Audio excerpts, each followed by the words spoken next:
Hello दोस्तों, आज मैं यस बैंक की बात करने वाला हूं। यस बैंक के एमडी बैक टू बैक कई एक बयान दे चुके हैं, कई एक उनकी कमेंट्रीज आ चुकी हैं और उनकी बातों का बहुत ज़्यादा मार्केट पर प्रभाव पड़ता है। उनकी बातों की वेटेज बहुत ज़्यादा है क्योंकि वो जो चीज़ कहते हैं उसको करके दिखाते हैं। उन्होंने एक साल पहले जो चीज़ें कही थी उसको आज करके दिखाई है। उन्होंने जो जो टारगेट्स रखे थे यस बैंक के लिए उसे अचीव भी करके दिखाएं। यस बैंक के स्टॉक में तेज़ी नहीं बन रही है, उसके क्या कारण है ये भी हम आप इस वीडियो के अंदर जानेंगे। उनसे जो जो सवाल करे गए मैं आपको बताऊंगा, उनसे जो सवाल करेगा और उन्होंने उसके जैसे वैलिड जवाब दिए वो सारी चीज़ें मैं आपके सामने रखने वाला हूं। निवेशकों ने बहुत सारा अपना माल बेचा भी है, रिटेल निवेशकों ने अपना माल बहुत बेचा है। 40-50 रुपए की खरीद के बावजूद 14 रुपए पर अपना पेशेंस खो करके अपना माल बेच दिया है। रीजन जो उसके सीईओ और एमडी हैं वो बताएंगे। अब हमें यस बैंक में आगे कैसी रणनीति दिखाई दे रही है, कैसा उसका फ्यूचर दिख रहा है, चलिए जानते हैं यस बैंक में हमें इन बातों का क्या प्रभाव देखने को मिलेगा और यस बैंक के स्टॉक में आगे अब कैसा एक्शन देखने को मिल सकता है। अब हमारा आगे का एक्शन प्लान क्या होने चाहिए, यस बैंक को लेकर के स्ट्रेटेजी क्या होनी चाहिए। अगर आप यस बैंक में अभी भी निवेशित हैं तो आपको इस स्ट्रेटेजी में जरूर से जरूर काम करना चाहिए और ये वीडियो आपके लिए बहुत ज्यादा इंपॉर्टेंट होने वाला है। तो चलिए शुरू करते हैं। मैं सुमित आपका अपने चैनल में बहुत बहुत स्वागत करता हूं। अगर आपने अभी तक हमारे चैनल को सब्सक्राइब नहीं किया है तो शेयर मार्केट से जुड़ी सारी अपडेट्स को पाने के लिए हमारे चैनल को अभी सब्सक्राइब कीजिए। सबसे पहले हम देख लेते हैं शेयर का आज का कारोबार। दोस्तों आज ये शेयर 14 रुपीज पर ओपनिंग देता है, 14 रुपीज 15 का हाई बनाता है और 13 रुपीज 80 का लो बना करके 13 रुपीज 85 पर क्लोजिंग देता है। और अगर हम आज इसकी ट्रेडेड क्वांटिटी की बात करते हैं तो आज इसमें लगभग 9 करोड़ से ज्यादा शेयर्स का कारोबार देखने को मिलता है, जिसमें से 40% की डिलीवरी उठाई जाती है। दोस्तों 40% की डिलीवरी। लोगों का ट्रस्ट यस बैंक में अभी तक खोया नहीं है।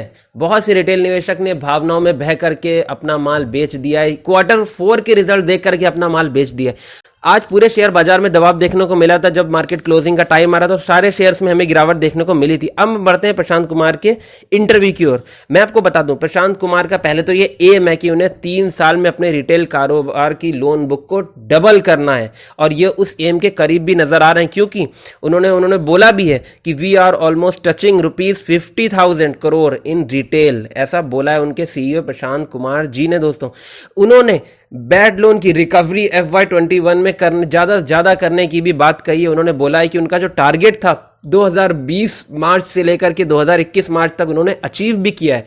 अगर वो इस चीज को अचीव कर चुके हैं और इस रिजल्ट से वो बहुत ज्यादा खुश भी हैं जो रिजल्ट आया है, और वो उम्मीद करते हैं कि वो इस साल ज्यादा से ज्यादा रिकवरी करेंगे। और यस बैंक का पूरा फोकस इस टाइम पे पैसे की रिकवरी पर है क्योंकि एनपीए ही यस बैंक का इशू है। जब भी कोई अच्छी खबरें आती हैं, जब भी कुछ भी होता है, बाजार की तरफ से सिर्फ एक ही चीज हाईलाइट करी जाती है, वो है एनपीए। कुछ भी इशू होता है हाईलाइट किया जाता है एनपीए, जिससे कि अगर कोई भी अच्छा परफॉर्म भी कर रही है चीज, कोई बैंक अच्छा परफॉर्म भी कर रहा है तो एनपीए का लोड उस पर आ जाता है। जबकि हम ये चीज नहीं देख रहे हैं कि यस बैंक दिनों दिन अपने परफॉर्मेंस को सुधार भी रहा है, कई एक नई नई तरह की स्कीम्स ला रहा है, एमएसएमईज को लोन दे रहा है। और यस बैंक के सीईओ और एमडी ने एक बात क्लियर कर दी है कि हम रिटेल की तरफ ज्यादा फोकस करेंगे कॉर्पोरेट की बजाय, क्योंकि पिछली बार कॉर्पोरेट की वजह से उनका बहुत सा पैसा एनपीए में फंसा है, जिसको अब वो 50 से 60% रिकवर करने पर जोर दे रहा है और वो इतना पैसा रिकवर करके दिखाएंगे। उन्होंने ऐसे बोला भी है।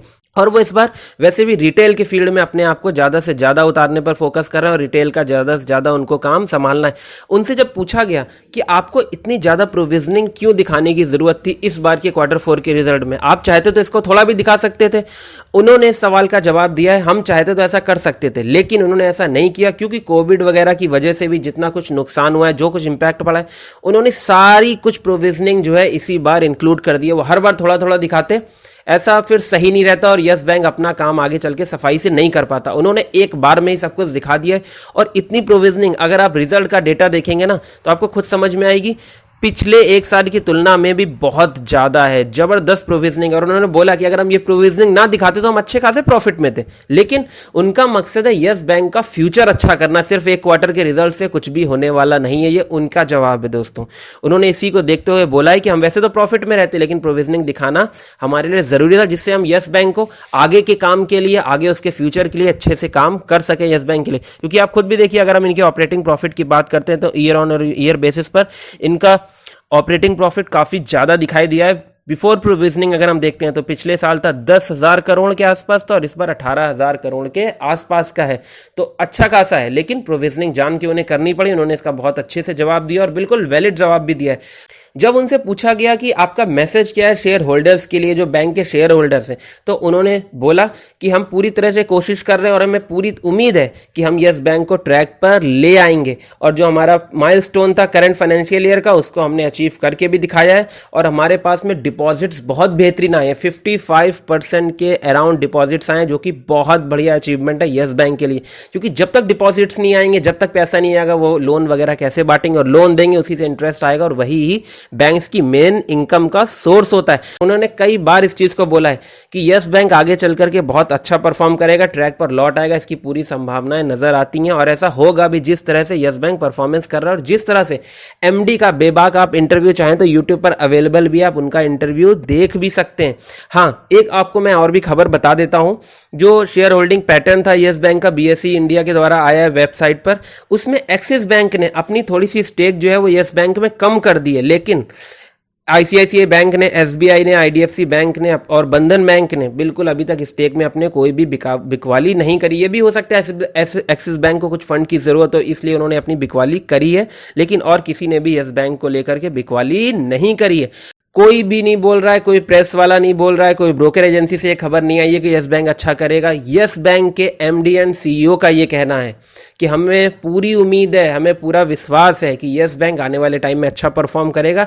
जो इतनी प्रोविजनिंग करी गई है बिल्कुल प्लानिंग के साथ में करी गई है कि हमें इसको आगे चल के ट्रैक पे लाना है। सिर्फ एक क्वार्टर का वो रिजल्ट अच्छा दिखा करके आगे उसका फ्यूचर कैसा होता उस पर डिसीजन नहीं ले सकते।